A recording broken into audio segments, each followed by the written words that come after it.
Hello and welcome to my channel. My name is David Novak. I feel that perhaps I should issue some kind of general disclaimer at the top of my videos to say that I am not doing a review. I do not do reviews of books, but at best I can offer fleeting impressions which, however much I might express them in terms of permanency, cannot in any sense be relied to hold true beyond the moment that I felt them. It's quite possible anything I say another day or upon rereading will be completely different. That has happened before. So it turns out to be a general disclaimer. I'm not one much for reviews.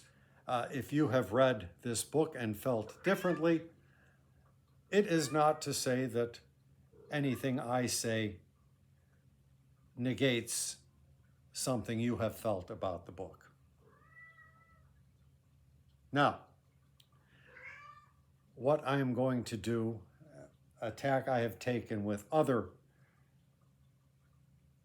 videos, is read what I have posted at Facebook during the course of reading the book. This is a short book, and I broke into it at a couple of different points and posted in Facebook for my friends so they could see what I was thinking. And then in the comments, I updated it as I went along. As opposed to coming to the end of a book and summarizing everything in a cohesive verdict, I prefer to just record my impressions as I go along. But before I go into that, let me read a passage from the book. And in my Facebook post or comment to the post, I mention something on page 63. Well, it's actually 62 and 63. And I will just read a little bit from Boulder by Eva Baltasar, translated by Julia Sanches, so that when you come across that mention, you will know what I was referring to. I smoke one last cigarette before heading up to the apartment. The harbor is stunning at night, a glistening strip with glinting yellow and orange lights. They look like a troupe of dancing ghosts that refuse to go to bed and call for an uprising.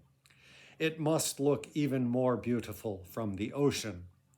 I shut my eyes for a minute and arrive in Puerto Montt, a slow, spectacular entrance into one of the most beautiful bays in the world, wide as a public square and clean as the sky. Seen from the boat, the city looked like the facade of a large hotel at night. The first time we docked there, I didn't disembark. Instead, I sat on the deck for hours, taking it all in. ... Puerto Montt was one of our usual stops, and we went back several times. That was where I bought Samsa her first pendant. I used to give her jewelry inlaid with unusual stones that she recognized the moment she saw them. I'd buy them in places hundreds of miles away and store them in my cabin for weeks. When I held them in my hand, it was like I was holding her, flush with warmth. They gave me sustenance, those stones. Like when you latch onto a memory so substantial, you can go without supper because it's already filled every corner of your body. Now, I will go into my Facebook post.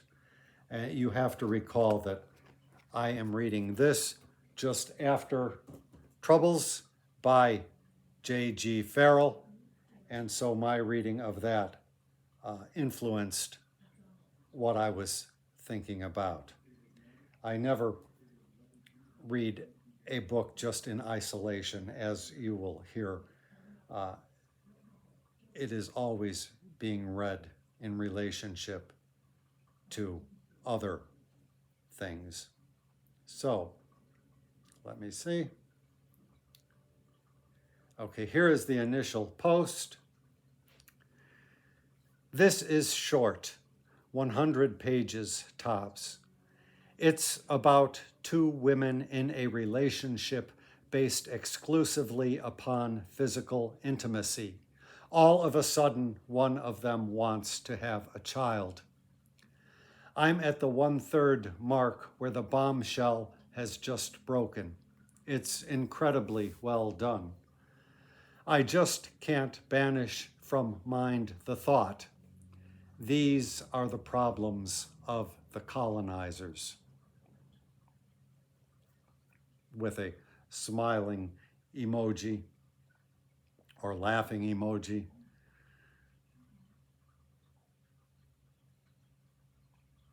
Then I will go into the comments, and the comments were bordering incoherent, and so if I stumble or if I can't make any sense of it, I'll try to punch my way out of the paper bag and suggest what maybe I had been thinking. Although, like T.S. Eliot, I may well not know what exactly I meant, though he was talking about an expanse of 40 years. I'm talking about an expanse of earlier in the day. I don't think that a relationship with another person need have any basis beyond a physical passion of attraction, though a relationship thus grounded may be harder to sustain than another.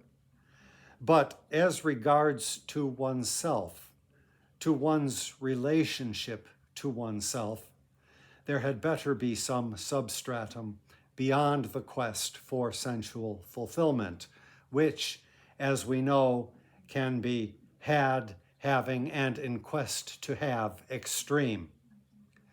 Bertrand Russell has written eloquently on that somewhere, how a person with no external interests to himself will find growing old graceful to elude him. These characters are such. At about the halfway mark, possibly one is showing intimations of wanting to break out from that, but has so far dealt with the situation in a cowardly fashion. Next comment. Almost to 2/3. The kid has just been born, and only just on page 63, as the narrator waxes nostalgic, we get the first sense of her partner, the pregnant one, as an individuated human being. There has been none till now, which I think is a shabby omission, but it really hasn't detracted from the power of the story. Next comment. Finished the whole. There was no satisfying resolution. The book ended. Quite coincidentally or unintendedly, Boulder was the third novel I've read this year that fits under the rubric of lesbian fiction. The first was The Price of Salt by Patricia Highsmith. The second, which I here group as one, the two books by Miaojin.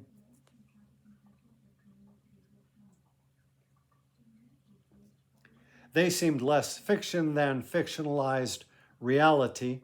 Obviously, no hard lines can be drawn, but that feeling, to a less degree, marred Highsmith's book. While Boulder felt akin to that in many ways, it felt like the most perfectly realized as a work of fiction, such that it provoked no speculation as to some supposed basis in fact. Kudos, Baltasar. Still, I'm not especially drawn to first-person narratives that present a flawed narrator, like Flowers for Algernon or some of Faulkner's books. Baltasar goes out of her way to draw the eponymous Boulder, a nickname conferred by her love interest, as somewhat of a clunker. In fact, for a supposed romance, again remember just physical attraction, two more incurious characters could not be drawn. Here come spoilers. The narrator is something of a cook who explains that she is not a chef and exhibits no interest in cuisine.